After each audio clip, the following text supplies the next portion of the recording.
Board exam की तैयारी करने वाले शेरों और शेरनियों, कैसे हो आप लोग। आई होप आप लोग बहुत ही बढ़िया होंगे और आप लोगों की एग्जाम की तैयारी भी बहुत ही बेहतरीन ढंग से चल रहा होगा, ठीक है ना। तो आपकी तैयारी को और भी बेहतरीन बनाने के लिए आज मैं आप सभी के लिए आचार्य हजारी प्रसाद द्विवेदी के साहित्यिक परिचय को पूरे ढांसू ट्रिक से लिखने का वो तरीका मैं आपको बताने वाला हूं कि जिससे आपको लिखने से 5 में 5 नंबर मिल जाए, ठीक है। बस आपको उतने ही शब्दों में लिखना है जितने शब्द आपसे कहा गया है, ज्यादा आपको पचरा लिखने की कोई जरूरत नहीं है। तो तरीका मैं आप लोगों को बताने वाला हूं, ठीक है ना भाई। अगर आप लोग इस तरीके से लिखते हो ना तो एक भी नंबर आपका नहीं कटेगा और इतना आसान है ना कि अगर आप लोग इसे ध्यान से देखोगे सुनोगे तो आपको ऐसे ही याद हो जाएगा। इतना सरल तरीके से मैंने लिखा है, बस आप लोग ध्यान से देखो, मजा ना आए तो कहना,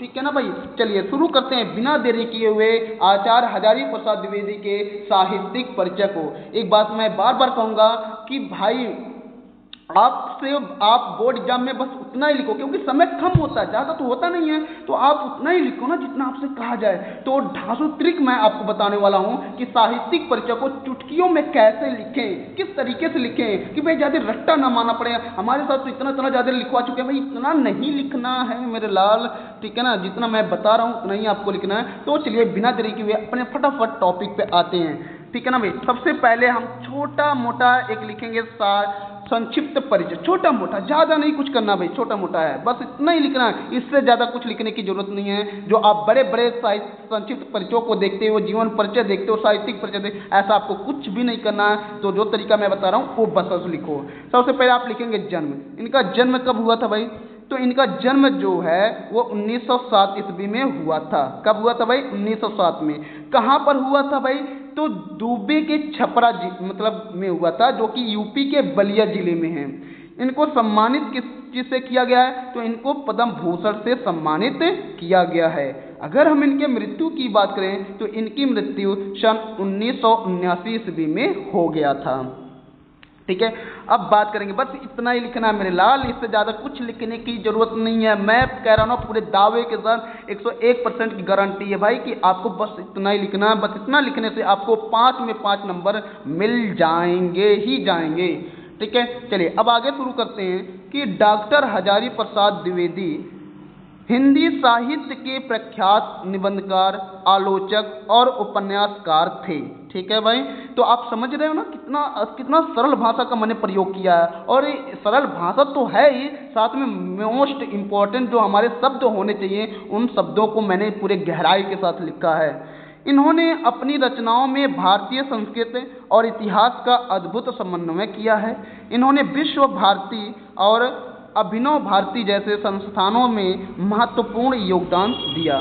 द्विवेदी जी की भाषा परिमार्जित खड़ी बोली है और इन्होंने अपनी विद्वता से हिंदी साहित्य को नई ऊंचाइयों पर पहुंचाया, ठीक है ना भाई। बस इतना ही आपको साहित्यिक परिचय में लिखना है, इससे ज्यादा कुछ लिखने की जरूरत नहीं है। ये आपका साहित्यिक परिचय कंप्लीट हो गया। बस आपको थोड़ा सा इनके प्रमुख रचनाओं की बात करनी है, जो कि इस पर भी आपको 2 नंबर मिलते हैं। तो इनके प्रमुख रचनाओं में क्या है, सबसे पहले हम बात करेंगे निबंध संग्रह की। निबंध संग्रह में कौन कौन है भाई, अशोक के फूल है, कल्पलता है, कुटज है, आलोक है, पर्व है, ठीक है भाई। उपन्यास में देखेंगे, उपन्यास में क्या क्या इन्होंने लिखा, बाण भट्ट की आत्मकथा पुनर्नवा है, ठीक है, अनाम दास है, ठीक है, अनाम दास का पोथा।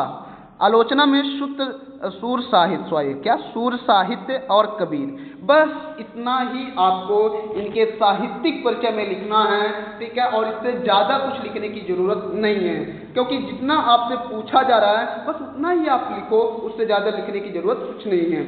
और अगर आप लोगों को वीडियो पसंद आए तो लाइक सब्सक्राइब कमेंट जरूर कीजिएगा।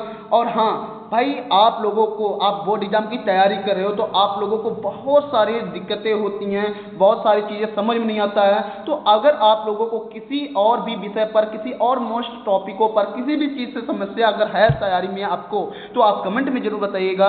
मैं हर वह सब्जेक्ट का तैयारी बेहतरीन ढंग से कराऊंगा ताकि आपका बेहतर से बेहतर नंबर आ सके, क्योंकि भाई बोर्ड एग्जाम बार बार नहीं आता है, ये आप अच्छी तरीके से जानते हैं, ठीक है ना।